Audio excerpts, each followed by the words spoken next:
모슬이는 30년 동안 홍만대 회장 집에서 살면서 로얄 패밀리 가족을 한 명씩 없애거나 가족과 연을 끊고 나가게 하고 있죠. 첫 시작은 홍수환으로 보입니다. 바닷가에서 보트가 뒤집어졌고 수환이는 빠졌는데 혜인이가 손을 잡아 구하려 했는데 살리지 못했죠. 혜인이가 이런 말을 했습니다. 여러 번 죽을 뻔했어도 그럴 때마다 저에게 기적 같은 행운이 있었다고요. 사주에서 보트를 뒤집은 사람은 모슬이로 보입니다. 이후 모슬이는 심장이 약한 가족력이 있는 홍만대 아내에게 폭언을 해서 심장마비로 세상을 떠나게 한 것 같습니다. 그걸 알고 있는 것은 홍범자죠. 모슬이는 이후 홍범준의 형 홍범석 대표에게 누명을 씌웠습니다. 누명을 씌워 홍만대로부터 내침을 받았고 홍범석 대표는 자신의 억울함을 풀기 위해 19년 만에 퀸즈가에 돌아왔습니다. 어머니 제삿날 찾아왔지만 홍만대는 후레자식이라면서 만나주지 않았습니다. 그때 모슬이는 홍범석 대표가 다시 찾아온 것이 찝찝했고 가족 사냥터에 홍범석이 다시 찾아올 것을 알고 CCTV로 철조망 앞에 무언가 보고 있는 홍범석을 찍었죠. 과거에 누명을 씌운 것처럼 또 회장님이 가야 할 코스에 멧돼지를 풀어 위험에 빠뜨리게 하려는 자로 홍범석을 누명을 씌우게 한 거죠. 홍범석은 홍만대 회장을 만나러 왔지만 모슬이는 못 만나게 했죠. 홍범석은 뭔가 홍만대 회장에게 할 말이 있는 듯 합니다. 자신의 누명을 벗고 다 모슬이 여사의 음모라는 것을 밝힐 증거를 갖고 있는 듯 하죠. 이렇게 모슬이는 홍범준, 김선아의 아들 홍수환을 떠나게 했고 홍만대의 부인을 떠나게 했고 홍범준의 형 홍범석 대표를 누명을 씌워 연을 끊게 했습니다. 보통 빌런이 아닙니다. 모슬이의 다음 타겟은 이제 홍수철입니다. 홍수철은 천다혜와 결혼을 했습니다. 천다혜는 미인이고 고급스러운 비주얼을 갖고 있는 템프로 출신의 여자지요. 그런데 재벌가의 정신연령이 떨어지는 남자와 결혼을 해서 크게 한 건 올리려는 야심이 있습니다. 예의가 바르고 시사상식이 밝으며 이슈에도 막힘이 없이 박학다식하다고 합니다. 아마 템프로로 일할 때 여러 고위 관계자, 각 직종의 오너들을 만나 들은 이야기가 많아서 박학다식한 것으로 보이죠. 천다희는 수철이가 사진을 찍어 SNS에 올리려 하자 재벌가 며느리로 소문이 나면 유명해지면 부모님이 싫어하신다고 했죠. 그런데 자신이 언론에 나오면 과거 템프로였던 사실이 발각될까봐 기지 있게 넘어간 거죠. 수철이와 술을 마실 때 수철이가 나가자 술을 들이키고 바닥을 닦는 장면이 과거 술집에서 일한 여성이라는 것이 자명하죠. 모슬이는 천다혜가 조언을 잘하고 내조를 잘하고 완벽한 그녀의 모습을 보고 수상히 여길 것입니다. 그리고 다혜를 뒷조사해 그녀가 미국에 있는 것도 아버지가 아이비리그 대학 교수라는 것도 다 거짓이고 술집 여자 출신이라는 것도 알아낼 것입니다.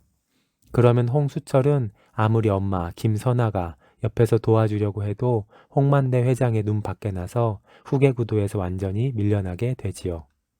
윤은성은 어릴 때 부모에게 버림을 받고 희망 상록원에서 살았습니다.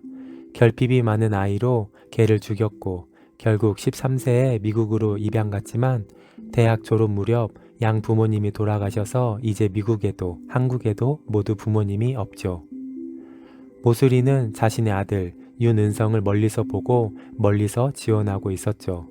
은성이가 아무런 연이 없는데도 퀸즈그룹 장학금을 받을 수 있었던 것은 다 모슬이의 도움 때문이죠. 분명 30년 전 모슬이는 은성이를 낳고 그 뒤에서 은성이를 후원하고 있고 퀸즈 장학생으로 연결시켜 놓은 거죠.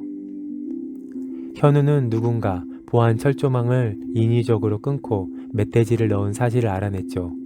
모슬이는 자신이 했으면서 가족들에게 내부에 범인이 있다고 말합니다. 자신은 홍만대 회장으로부터 더 신임을 얻고자 대무당과 연락을 해서 홍 회장이 사냥에 나가지 못하게 했죠. 그리고 홍 회장이 가야 할 구역에 대신 홍혜인을 보냈고 홍혜인이 큰 사고가 날 뻔했죠. 이렇게 큰 그림을 그리고 모슬이가 내부자 소행이라 밀고 가니 홍 회장은 더욱 모수리만 믿게 되죠. 모수리는 그 범인을 홍범석 대표로 누명을 씌우죠. 그레이스코는 김선아의 지시를 받고 은성이 뒷조사를 하다가 은성이에게 걸려 대화를 합니다. 자신은 홍혜인과 현우가 깨지는 거 보고 싶다고 말하고 사냥터에서 일은 그분이 시키는 대로 한 거다 말하죠. 여기서 그분은 모슬이죠. 그리고 시키는 대로 한 자는 그레이스코입니다. 이를 은성이도 다 알죠. 지금 윤은성은 모슬이가 퀸즈를 장악하려는 것만 알고 자신의 침몰하는 것은 아직 모르는 듯 하죠. 홍혜인이 눈물이 많아지고 있습니다. 과거에는 차가운 이성으로 공감을 전혀 못하는 여자였는데 이제 공감을 너무 잘하죠. 자식이 인큐베이터에 있다고 하니 인큐베이터에서 아기가 나올 때까지 일하게 해주라고 하죠. 화장실에서 직원 가족이 아프다고 하니 같이 눈물을 흘리고 웁니다. 의사는 죽기 전 영원히 살 수 없다는 것을 자학하고 심경의 변화가 있다고 말하죠. 그러나 혜인이는 바로 비서를 만나 가족 중 암에 걸린 사람이 있으면 치료비를 모두 회사에서 지원해 주라고 지시하죠. 비서는 놀라지만 효율성 차원이라고 둘러댑니다.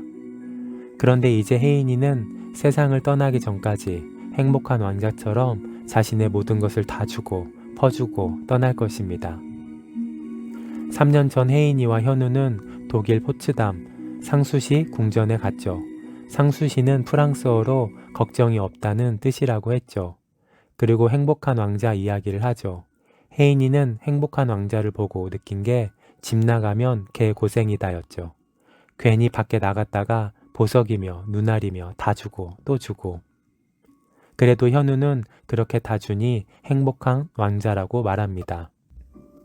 혜인이는 이제 죽음이 가까이 올수록 안 하던 짓 위주로 하며 살 것입니다.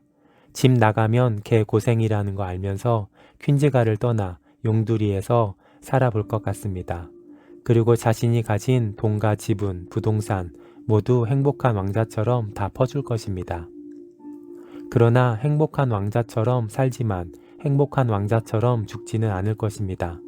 드라마 제목이 행복한 여왕이 아니라 눈물의 여왕이잖아요. 제목이 행복한 여왕이었다면 행복한 왕자처럼 혜인이는 죽어야 맞습니다.